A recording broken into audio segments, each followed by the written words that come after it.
Returning అధికారులు, assistant returning అధికారులు వారి విధులను అప్రమత్తంగా ఎన్నికల కమిషన్ మార్గదర్శకాల మేరకు తూచా తప్పకుండా నిర్వర్తించాలని ఇన్ఛార్జి కలెక్టర్ ధ్యానచంద్ర పేర్కొన్నారు. గురువారం ఉదయం స్థానిక కలెక్టరేట్ వీడియో కాన్ఫరెన్స్ హాల్ నందు ఇన్ఛార్జి కలెక్టర్ ఆధ్వర్యంలో జిల్లాలోని 7 అసెంబ్లీ నియోజకవర్గాల రిటర్నింగ్ అధికారులు మరియు అసిస్టెంట్ రిటర్నింగ్ అధికారులకు సంబంధిత నోడల్ అధికారులతో కలిసి రిటర్నింగ్ అధికారులు, సహాయ రిటర్నింగ్ అధికారులకు వారి బాధ్యతలపై నామినేషన్ల ప్రక్రియపై శిక్షణ కార్యక్రమం నిర్వహించి అవగాహన కల్పించి దిశానిర్దేశం చేశారు.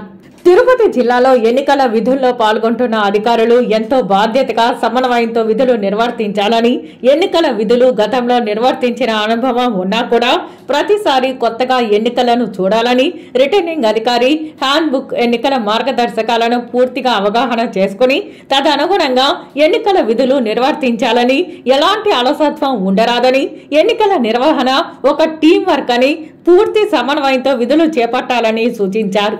ఏప్రిల్ 18న సార్వత్రిక ఎన్నికలు 2024 నోటిఫికేషన్ ఇవ్వవలసి ఉంటుందని, సదరు కాపీని రిటర్నింగ్ ఆఫీసర్ కార్యాలయం నందు ఏఆర్ఓ, గ్రామ పంచాయతీ, వార్డు సచివాలయం, ఎంపీడీఓ కార్యాలయాలలో ప్రదర్శించాల్సి ఉంటుందని తెలిపారు. పోస్టల్ బ్యాలెట్ రిక్వైర్మెంట్, ఈవీఎంలపై పూర్తి అవగాహన కలిగి ఉండాలని సూచించారు.